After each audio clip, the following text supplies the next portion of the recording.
তো এই পর্বে আমরা আলোচনা করব ফাংশন প্যারামিটার সম্পর্কে। জাভাস্ক্রিপ্টে ফাংশন প্যারামিটার হলো এমন কিছু ভেরিয়েবল যা আমরা ফাংশন বানানোর সময় ডিফাইন করি, যেন যখন ফাংশনটি কল করা হবে তখন বাহির থেকে কিছু ডাটা ফাংশনের ভেতরে পাঠানো যায়। প্যারামিটার বেসিক্যালি ফাংশনের জন্য ইনপুটের মতো কাজ করে থাকে। এখন আমরা এখানে একটি ফাংশন দেখতে পাচ্ছি। তো এই ফাংশনে মূলত এই যে নেম, এখানে নেম হচ্ছে ফাংশনের একটি প্যারামিটার। যখন আমরা এই জায়গায় রহিম পাঠাচ্ছি, অর্থাৎ এই জায়গাতে তো আমরা ফাংশনটা কল করলাম, এই ফাংশন কলের মধ্যে যখন আমরা রহিম পাঠাচ্ছি, রহিমটা ঠিক এই জায়গায় চলে যায় এবং আমরা কনসোল লগের মধ্যে ঠিক এই জায়গায় রহিমটাই পাবো।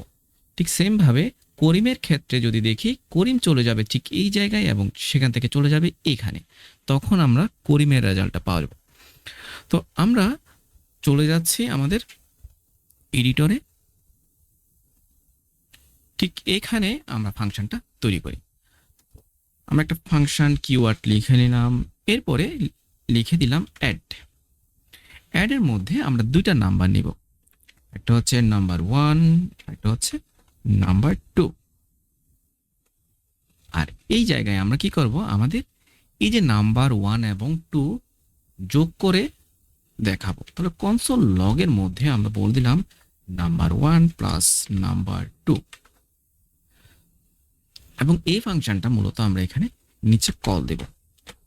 তাহলে আমাদের এখানে কি যাবে, আমাদের এখানে দুইটা জিনিস যাবে, একটা হচ্ছে নাম্বার 1 আর একটা হচ্ছে নাম্বার 2। তাহলে দুইটা জিনিস, প্রথমটা দিয়ে দিলাম 5, দ্বিতীয়টা দিয়ে দিলাম 10। তাহলে এখানে যে জিনিসটা সেটা হচ্ছে আমরা এখান থেকে যেটা পাঠাবো সেটি হচ্ছে আর্গুমেন্ট, আর এই দুইটা হচ্ছে মূলত আমাদের প্যারামিটার। আর্গুমেন্ট এবং প্যারামিটার জিনিসগুলো বুঝতে হবে।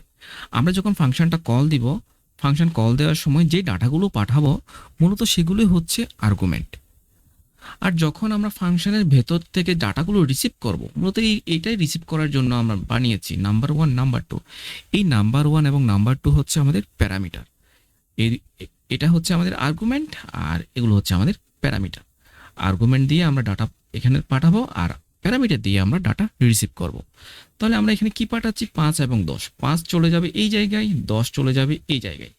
তাহলে কনসোল লগের মধ্যে আমরা 5 এবং 10 এখানে যোগফলটা পাবো, কারণ নাম্বারটা তো আমরা এখানেই ব্যবহার করেছি। 5টা তখন এখানে চলে আসবে, নাম্বারটা এখান থেকে এখানে চলে আসবে, অর্থাৎ এই যে 10। তাহলে 5 এবং 10 হয়ে যাবে 15। আমরা যদি রেজাল্টটা দেখি তাহলে আমরা 15 দেখতে পাচ্ছি। ঠিক এইভাবে আমাদের প্যারামিটারটা কাজ করে।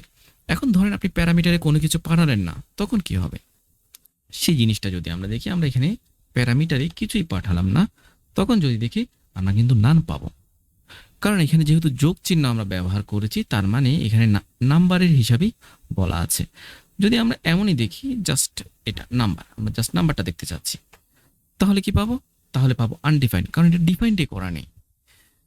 তো সংক্ষেপে যদি বলি, আমাদের এই যে প্যারামিটার ফাংশনের ভেতরে ইনপুট আকারে কাজ করে, মূলত ইনপুট আকারে কাজ করতে। ফাংশনকে যদি আপনি ডাইনামিক এবং ফ্লেক্সিবল বানাতে চান, অবশ্যই আমাদেরকে প্যারামিটার হিসেবে আমরা সেটা ব্যবহার করব। প্যারামিটার অবশ্যই ব্যবহার করতে হয় যখন আমরা এটাকে ডাইনামিক এবং ফ্লেক্সিবল বানাতে চাই।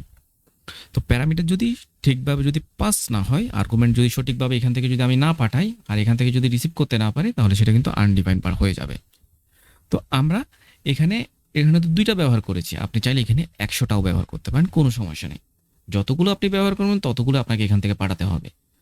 আমি এখান থেকে পাঠাবো, এখান থেকে রিসিভ করব, ঠিক এই সূত্র ধরে আপনাকে কাজ করে যেতে হবে। তো এই হচ্ছে আমাদের আজকের ভিডিও। ধন্যবাদ।